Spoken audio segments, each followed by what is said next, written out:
Life-saving insulin, the growing focus of attention in Springfield and Washington. It's greed on top of greed on top of greed. The cost of insulin has gone up over the last 20 years from $21 for a vial to $329. Diabetics paying sky-high prices. The vial that I need is $1,809 before insurance. Mindy Weiskup of Rochester is the mother of 2 teenagers who are type 1 diabetics. I'm wearing an Apple Watch right now, and I can see their blood sugars at any time where they're at. These are all the supplies that would be needed for one of our children to be able to use their insulin pump and all the supplies necessary for their continuous glucose monitor for one month. So this is all this, one kid? One child, 1 month. And Kevin Hale, a high school teacher in Decatur who underwent a kidney transplant 1 year ago. I take Lantus, which is a long-acting in the morning, which extends through the day, and I take Novolog with every single meal I eat. Each has their own personal story of their need for this life-saving drug. Each has seen the cost of insulin rise. Kevin has insurance. For a 90-day supply, it's over $1,600. Mindy also has insurance, which covers her 2 sons. We fill a 90-day script on time, so they each need 13 vials. So our family purchases 26 vials at a time. From 2002 to 2013, it has tripled in price.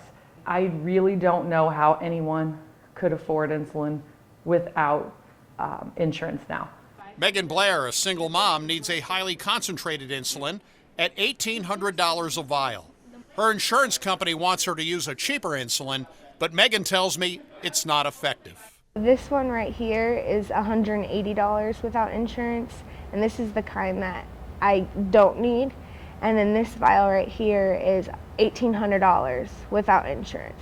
You need that one? Yeah. But the insurance company wants you to take the other one? Correct. Even though it doesn't help? Even though it doesn't help. Megan recently obtained new insurance and still pays $761 out of pocket.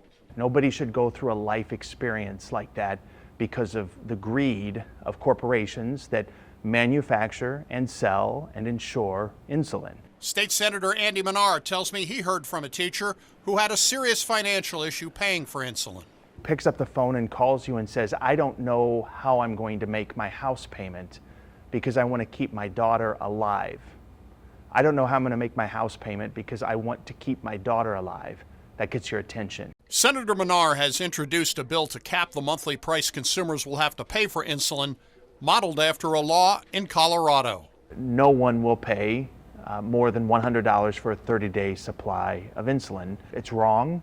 It's wrong. There is nothing right about this. It's greed on top of greed on top of greed, and it's time that we do something about it. That's the nature of the bill. If Mr. Menard would ever need me to go to the state General Assembly and speak, I'd be honored to do it on his behalf. And because I have to stay on it, the medical companies have me. It's not like aspirin. I can't go into the drugstore, get it, and use it when I need it. I need it all the time. Many Americans are going to Canada, where insulin is substantially cheaper, a fact that has caught the attention of members of Congress. It's for sale in Canada for $39 because the Canadian government says we're going to stand up for our people. We're not going to let these pharmaceutical companies do this. The United States should do the same. Eli Lilly, the makers of Humalog, announced in March they have come up with a generic form of that insulin with a list price of $137. But Senator Durbin says that is not good enough. Why aren't you selling it for $39 in the United States as you do in Canada?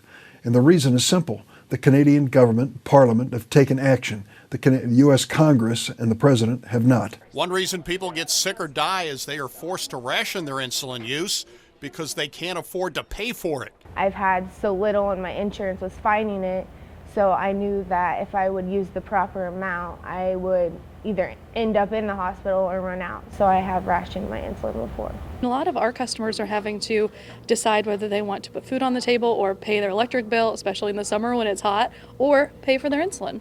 Lauren Young of Dale's South Lake Pharmacy in Decatur points out diabetics have other costs in addition to insulin. And the average diabetic takes between 11 and 17 additional medications just for diabetic treatment. A life-saving drug, with patients making health decisions based on their ability to pay for it.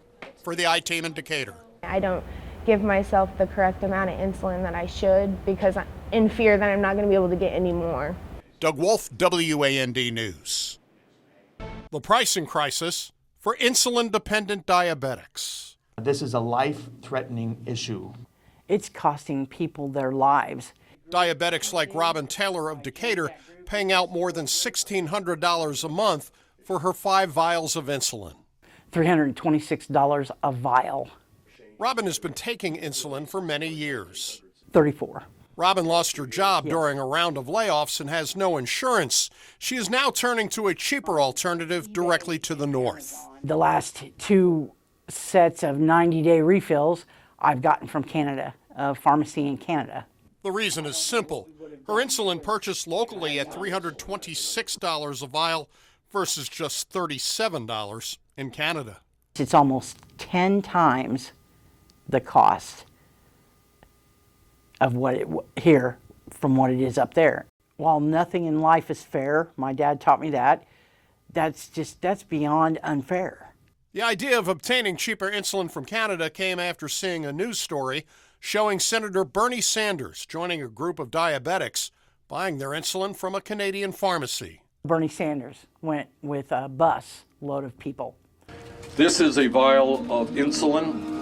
In the United States, it'll cost $350, $400. Here in Canada, $35 or $40, 1/10 the price. Illinois State Senator Andy Manar points to the cheaper cost of insulin in Canada for under $40. Here in Springfield, that product would cost you on average $135.50. Senator Manar is sponsoring a measure to cap insulin costs at $100 for a 30-day supply, pointing to the profits made by insulin makers.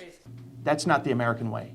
The American way isn't to kill people or to force a system that results in people dying in order to make money. And then this vial right here is $1,800 without insurance. Megan Blair of Harristown struggles to come up with enough money each month to pay for her insulin, which is an expensive, highly concentrated form, and at times has had to resort to rationing her insulin to make it last. I don't give myself the correct amount of insulin that I should because I'm in fear that I'm not going to be able to get any more. This challenge could end up putting me in a diabetic coma, or worse, kill me. For a month's supply of insulin to be $1,800, $1,900 is nothing but profiteering of the drug manufacturers and mostly the PBMs. PBMs are the middlemen between your insurance company and your pharmacist. Dave Falk operates 14 pharmacies, including the Save More pharmacy in Nokomis. The PBMs are setting the price. They're demanding high rebates from the drug manufacturers, and that's what's driving the price up. Eliminate the PBMs and the price will fall down. Like Megan Blair, Robin Taylor had to ration her insulin one time before finding the cheaper alternative in Canada. I had 1 bottle of Humalog left, and I was trying to use it to get things back under control. People are choosing to not take their insulin because they can't afford it. If they don't have some kind of coverage, whether it be a Medicare Part D plan or Illinois Medicaid or an insurance plan, commercial insurance, they don't have a choice. The Centers for Disease Control and Prevention, CDC, issued a report over the summer saying adults were using strategies to reduce prescription costs that include not taking prescriptions as prescribed. Families making difficult decisions as to what they pay for, a story lawmakers are hearing more frequently. I can't afford to keep my daughter alive and own a home, or I can't afford to keep my son alive and buy groceries to put in his lunchbox, then something has to change. For Robin Taylor, a government cap on the price of insulin could provide an answer. They have to, Doug. It's costing people their lives. It would have eventually cost me mine. I was getting sicker and sicker as time went on. Trips to Canada or a government price cap. Americans looking for a cheaper alternative. For the I-Team. That will be a huge leap in the right direction. Doug Wolfe, WAND News.